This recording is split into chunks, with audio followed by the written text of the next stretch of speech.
se está comprometiendo con la economía que la inflación va a ser de un 3%, más o menos un 1%, que es un rango o una meta de inflación. 2 o 4, digamos. Exacto, 2 o 4. podría andar entre el 2 y el 4%.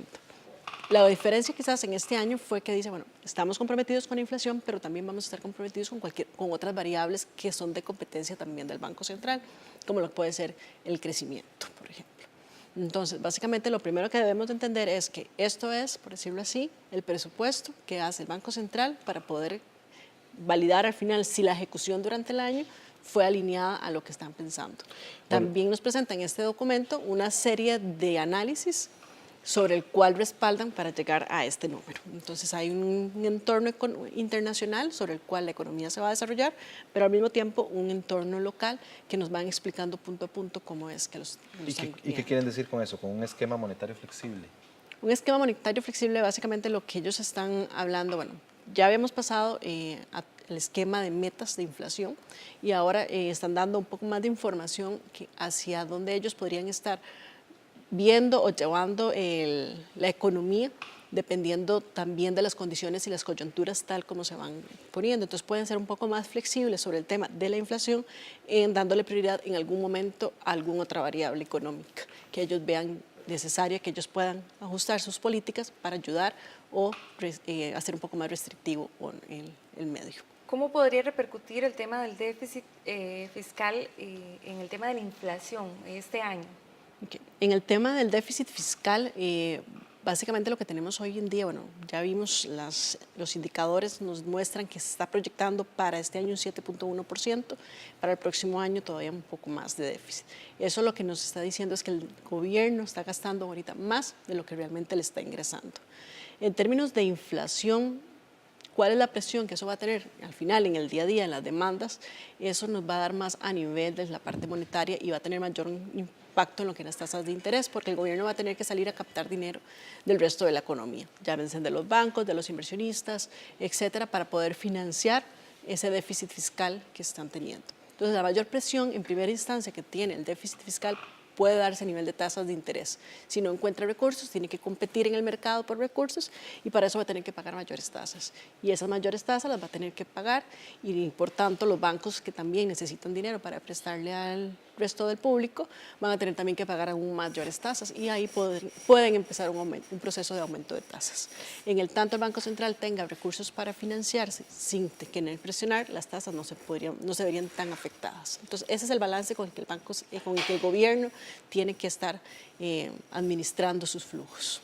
¿Sería precisamente el tema del déficit uno de los mayores retos que tiene que retomar la próxima administración? Sí, claro.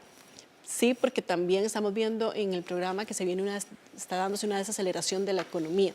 Siempre que se coloquen o mayores impuestos o que el gobierno tenga que restringir su gasto, claramente eso es una política que se llama una política económica restrictiva. Va a desacelerar la economía y ya nuestra economía está mostrando algunos signos de desaceleración.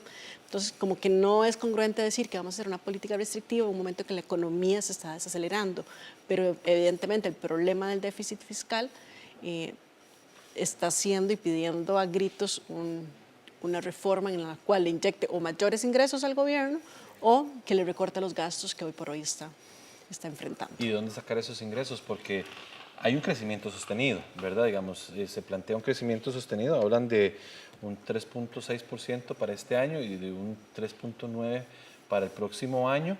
El gobierno dice que tiene una mejor recaudación de los impuestos ya cobrados, pero tiene problemas de captación de mayores recursos. Leía yo la noticia que el gobierno no pudo colocó solo como un tercio de los bonos que intentaba colocar ahora en este último trimestre.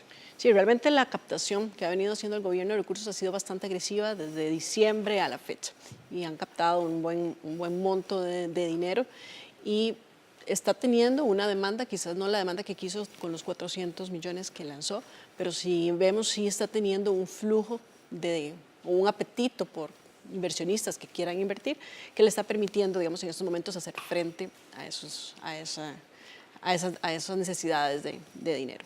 Por otra parte, tenemos en el tema de impuestos, pues se vio afectado el año pasado porque al tener menor más desaceleración en la parte económica, el impuesto de ventas no creció al mismo ritmo que el gobierno quizás necesitaba que creciera el año pasado. Entonces, eso es uno de los retos principales que tienen ahorita a nivel de ingresos. ¿Cómo hacer para lograr una mejor recaudación? Básicamente, si la economía se está desacelerando, se va a tener que ir a tener mejoras en la recaudación para lograr impulsar la parte de ingresos si no hay una reforma fiscal, como no se prevé que pueda haber para este año todavía una reforma fiscal. Con el tema del dólar, ¿se podría visualizar para este año estable o se podría presentar situaciones como las del año anterior, que estuvo variando por varios meses? Intraaño podrían darse en algunos episodios, va a depender mucho del flujo de divisas que vengan al país. Si bien el país en estos momentos tiene algunos flujos positivos en términos de divisas, como es el préstamo que tiene el Banco Central ya comprometido de $1.000 millones, también tenemos una inversión extranjera directa que se sigue comportando de manera estable.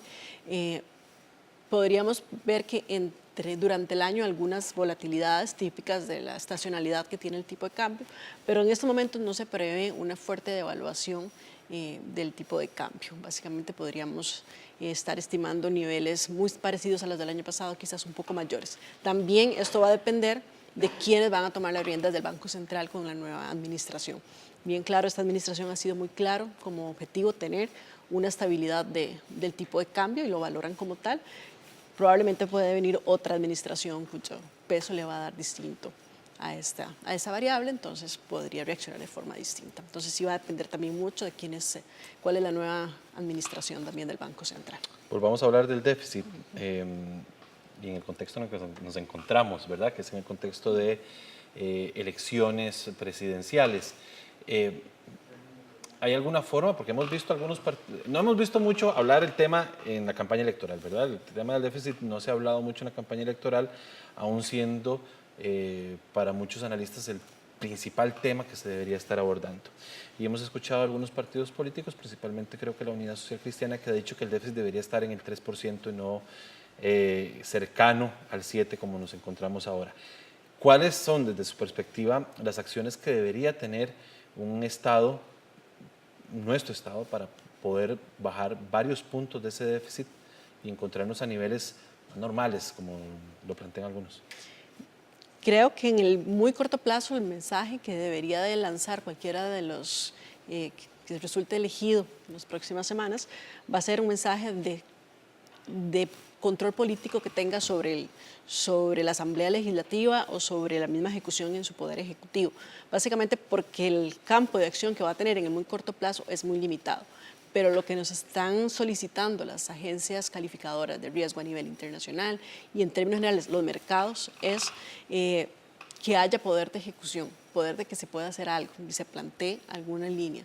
Si podemos comparar nuestros déficits, nuestra deuda todavía no está en niveles de muchos países que están todavía en posiciones un poco más incómodas, si bien es cierto la tendencia que tenemos es lo que es preocupante. Tenemos una tendencia de crecimiento de la deuda muy fuerte año con año y un gasto por intereses que sigue creciendo de manera casi que exponencial.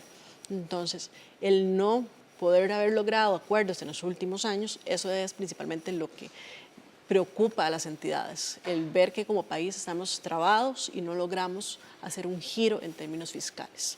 Entonces, mientras el próximo gobierno logre generar mensajes positivos de que se puede en el mediano y largo plazo hacer cambios, eso el mercado lo va a recibir de manera muy positiva. ¿A qué consecuencias se puede enfrentar el país si no se toman las medidas del caso en cuanto a este tema?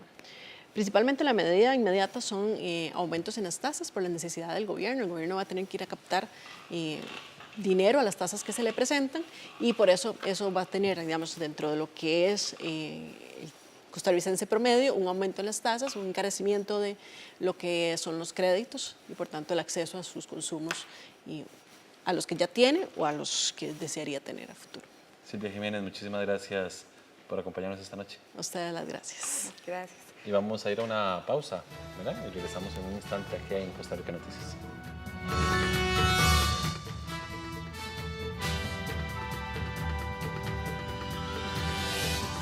Jefe de campaña del PUS niega denuncia del PLN y asegura que fue un gobierno verde y blanco quien eliminó las pensiones para personas con parálisis cerebral en el año 1998.